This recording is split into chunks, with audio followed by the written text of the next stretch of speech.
and welcome back to Loud Librarians. Today, we are thrilled to have a very special guest join us, a librarian legend, world traveler, and all-around wonderful human being. That's right. Today, we're chatting with the head of cataloging at Fordham University. This special guest has been at Fordham for an impressive 20 years, and we can't wait to dive into his experiences, insights, and maybe get some travel tips. Buckle up, folks. This is going to be a fun one. Welcome to the pod, John Williams. Woo! Thank you. All right, so let's start at the beginning. What drew you to cataloging and librarianship in the first place? I always liked books, and that was like the one thing anybody wanted to get me. My mother was always like, get him books. And she said, this is like going back to the 70s. They would have these weird things where they would send you something that it was like, who's your best friend? What's your pet's name? And they would incorporate into a story. Yeah. And my mother would get those for me. And that was kind of cool. Yeah. So, and then they have these weird books where you had to keep turning the book around, like everything was written in a spiral. Oh. And stuff like that. Yeah. So, winding up as a librarian, my mother always said, you were going to wind up doing something with books. I knew it. Oh, nice. So, no, I had other jobs, but none of them lasted long, like a week in Pathmark, a week in Dunkin' Donuts. And, when I started college, my mother was pretty much, listen, I can give you your allowance. Yeah. That's really, you're 18 years old. I think you could do better than $20 a week. So, my first attempt at college, I was at Queens College. Yeah. And I went to their, I forgot what the actual name for it be, but they had like job postings and everything. So I applied for a page in New York Public Library. Mm. And I got that. And, after a while, I just decided, so I just ran up and down the stairs getting books for people. Yeah. And then somewhere down the line, I kind of realized, you know what? I like working more than I like going to school. So I got a full-time job at New York Public in preservation microfilming. Yeah. That's how long I've been around, microfilm. And it just took off from there, that it was like, okay, I'm not gonna go any higher unless I finish college. I'm not gonna go any higher unless I get my MLS. Mm-hmm. But since I was 19, I've been working in libraries. Nice. That's great. I will comment that who hasn't spent a week working at Dunkin' Donuts, but a week at Dunks or 20 years at Fordham, right? 20 years at Fordham, John, that's incredible. What's kept you so committed to this role and to the university? I'm happy. If you would have told me when I first started here, and that was 2004, if you would have told me I'd be coming to the Bronx every day from Queens, I'd have said, you're nuts. That it's like, no, that's an expensive commute. It's a long commute. But really, it's a good environment. I like the people I work with. Yeah. Get pretty good benefits compared to what other people have. They're like, you get what? And I'm like, But no, it's, I think about it now and it's like, I can't believe I've been here 20 years. It really did fly by. Wow. So I work in the cataloging department, and it's such a meticulous and almost artistic process. How has it evolved over your career? Well, there was pre-AACR2, and it used to use an Arlen terminal with a dot matrix printer. And when I worked in preservation microfilming, we used to queue records, and then the records would go up to cataloging, and they would fix them. Yeah. And I kind of liked queuing the records. You had to know, what all those numbers meant. And you get, an error message if you did something. I kind of liked that. That was kind of cool.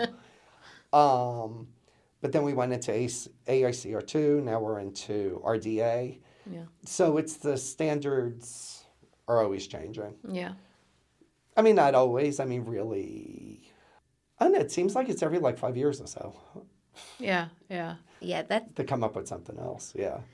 That's something I admire with you catalogers here is that I think like within the library world, the framework of which you guys operate and do your work really changes more rapidly than some other For sure. departments, and that's very admirable. So how do you ensure accuracy and consistency in cataloging across such a large collection, and especially, as you mentioned, with such changing guidelines of how to do so? Oh, I'm big on making sure the catalog is as clean as possible. Yeah, and I'm sorry about my voice. I have a cold. But really, it's just a matter of starting someplace and look at the catalog and, okay, what could be better? Yeah. And then seeing whether you can replace it, creating an authority record. Is there a new subject heading? And if there's a new subject heading, then going into OCLC and seeing what other books have that new heading. Or did the subject heading change and making sure that's flipped? No, it's a lot of stuff. It's like a big puzzle. Yes. And you're just making sure like all the pieces like fit. Or it's like, instead of having like the puzzle done and you have one piece that is just not going to fit. So it's a lot of fun. There's a lot of I've noticed there can be a lot of gamification in reference to library work. Like I've heard puzzle in regard to cataloging, Yep. and then treasure hunt in regards to ILL. So very cool. Yeah. I've always saw cataloging as a big puzzle. That's what makes me interested about it. And I've always admired like how you make such detailed processes feel approachable for your team. What's your secret? No, I have a good staff. Everybody gets along, so it's really easy. Yeah. Like if somebody makes a mistake, it's easy to tell them, okay, don't do this, do this. All right. Okay, when you did this, you weren't wrong. Now start doing it this way. Yeah. Right. So I mean, everybody's pretty approachable, so it's no problem. And I think what I like also is I think from being a cataloger, you work with pretty much all the librarians at one point or another. And I mean, through osmosis, they seem to like pick up some of the terminology and everything. Mm-hmm. Yeah. Yeah. So, I mean, that's kind of cool. Few words I'm learning or remembering from library school right today. Yeah. And so, yes, John, you obviously have a great department and you guys do great work. What are you most proud of in your department's work? I don't know, getting the rush notifies out as quickly as possible. And then we deal with that up in Circ after. Yeah. That, like, as soon as it comes in, it's sorted and people grab it and work on it. Yeah. So, but I remember when I first started, those shelves were full of books. Yeah.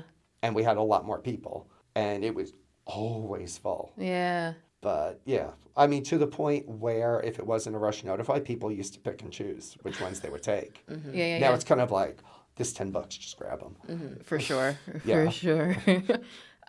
What advice do you have for aspiring catalogers or those interested in the field of library science? You should know a little bit about everything. I always thought a cataloger should be like a really good Jeopardy contestant. Like you just know a little bit about everything and you could dig a little deeper.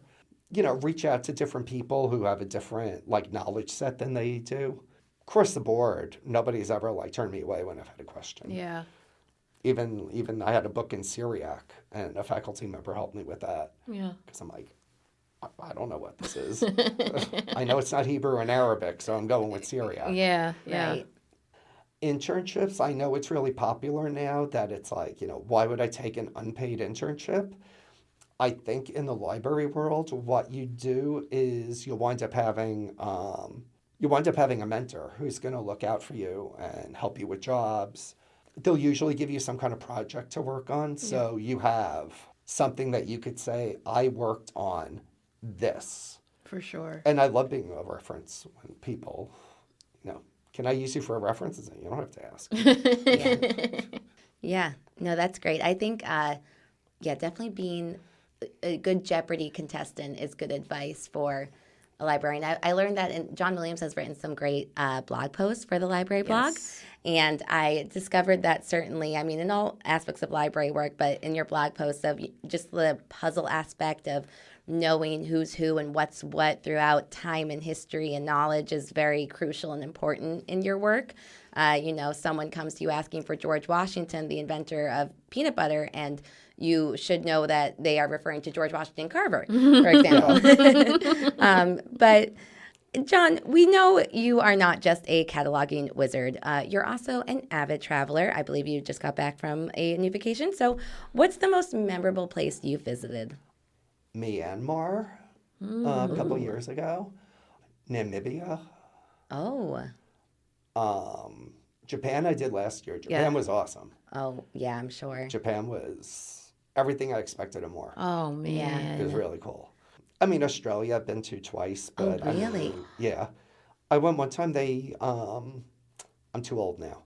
But they had a tour company that if you were 18 to 35, you would have a same-sex roommate. So you didn't have to pay single supplements. Okay. And I mean, they were awesome. So the first time I went to Australia, went Sydney all the way up to Cairns, then cut into the outback to see Uluru and Alice Springs. Oh, wow. And then yeah. the way back, I stopped off in Tahiti for 3 days. Oh, my Oh, that's incredible. gosh. Wow. The Northern Territory and then Tahiti, Oh. Well, Myanmar, Namibia. They have a big Oktoberfest, or relatively big, the German influence. Oh, yeah, I because think. Swakopmund has a Yes. big German population. Yeah. Yes. Oh, man. Very cool. And yeah, Japan sounds great. I mean, Well, who would I want to know, go there? Everyone's got to... I got sick in Tahiti. But, Oh, no. yeah. So, It's in the middle of the ocean. You're just feeling seasick. Well, because Qantas gave stopovers. And it's like, well, do you want to stop in Hawaii, Fiji, or Tahiti? I'm like, Tahiti. I'm 21 years old. It's like, Yeah. I want Tahiti. Yeah. For sure. Yeah. And Yeah. I got all kinds of fun bugs from that. Well, luckily you're 21 and could bounce back. Yeah. Yeah. Do you ever find yourself cataloging memories of your trips in your head? What I used to do, and I've just gotten like really lazy. When I would go on vacation, I still do this though. I save my boarding passes. I have to get a postage stamp, the lowest denomination banknote. I save brochures for all the trips, business cards, the restaurants I ate at. Yeah. And I'd have like these whole like photo albums with all the stuff in it. But it used to drive me crazy because I give it to a family. Oh, let me see your pictures. And they would open it and they would hold it like this and everything would fall out. It's like those old magazines from like the 80s with all the ads and coupons falling out. No, that's important. Now I don't know where that is. Oh. But yeah, I got kind of lazy with that. Also, it's so much easier now just to put everything online and walk away. For sure. A digital scrapbook. Yeah. But for my flights, I'm on 7 different sites where I keep track of the planes I was on, when it actually took off, when it landed, the tail number, the seat. That is the most cataloger, Yeah. cataloging Yeah. travel response that. I've heard. The date I left from one now has what runway did you take off and what runway did you land on? And I have all kinds of apps that as soon as it's like, okay, you can turn your phone on, I'm like, we left on runway 8 and we landed at 31L. Yes. Oh my gosh, Nice. that is. I love that. You know what, you catalogers, you guys never change. Please stay the same. That's great. So John, we have just a few rapid fire questions for you to close this out. Yeah. Oh, and so fast questions, fast answers. What is your favorite Pokemon? I know that you play Pokemon Go. I like Mr. Mime.